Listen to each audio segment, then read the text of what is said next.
There's no feeling more intense than starting over. If you deleted your homework the day before it was due, as I have, or if you left your wallet at home and you have to go back after spending an hour in the commute. If you won some money at the casino and then put all your winnings on red but it came up black. If you got your best shirt dry cleaned before a wedding and then immediately dropped food on it.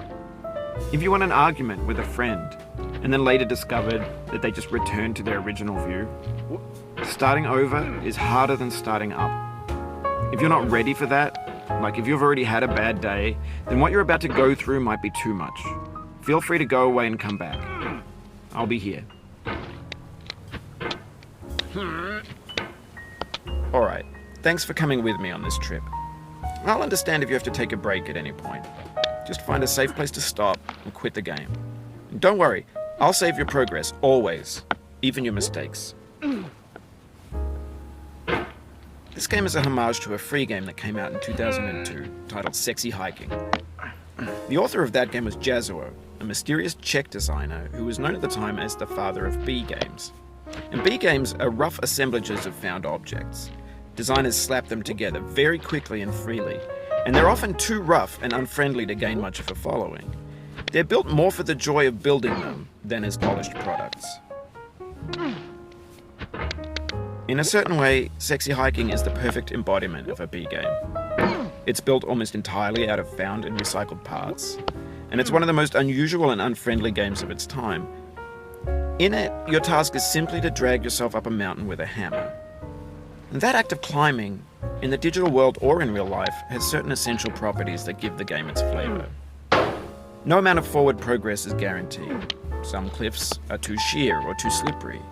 And the player is constantly, unremittingly in danger of falling and losing everything.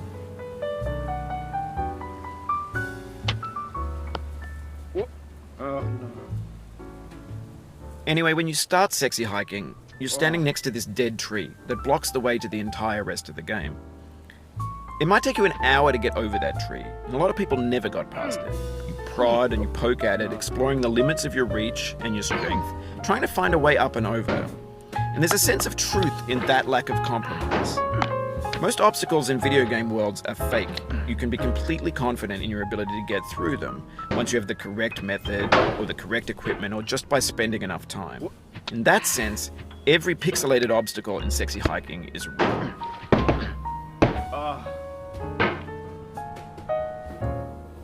The obstacles in Sexy Hiking are unyielding, and that makes the game uniquely frustrating. But I'm not sure Jazuo intended to make a frustrating game. The frustration is just essential to the act of climbing, and it's authentic to the process of building a game about climbing. A funny thing happened to me as I was building this mountain. I'd have an idea for a new obstacle, and I'd build it, test it, and it would usually turn out to be unreasonably hard. But I couldn't bring myself to make it easier. It already felt like my inability to get past the new obstacle was my fault, as a player rather than as a builder. Imaginary mountains build themselves from our efforts to climb them, and it's our repeated attempts to reach the summit that turns those mountains into something real.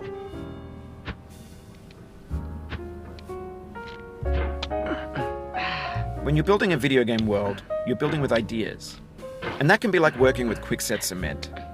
You mold your ideas into a certain shape that can be played with, and in the process of playing with them, they begin to harden and set until they're immutable, like rock.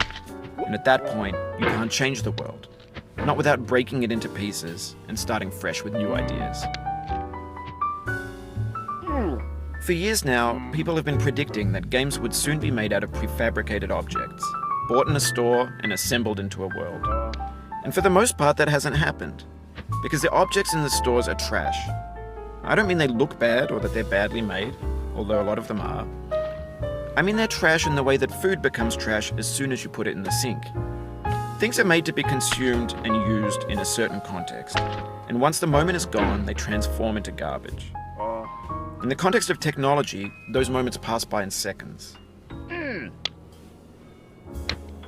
Over time, we've poured more and more refuse into this vast digital landfill that we call the internet. It now vastly outnumbers and outweighs the things that are fresh and untainted and unused. When everything around us is cultural trash, trash becomes the new medium, the lingua franca of the digital age. And you can build culture out of trash. But only trash culture. B games, B movies, B music, B philosophy. Maybe this is what digital culture is. A monstrous mountain of trash, the ash heap of creativity's fountain. A landfill with everything we ever thought of in it. Grand, infinite, and unsorted.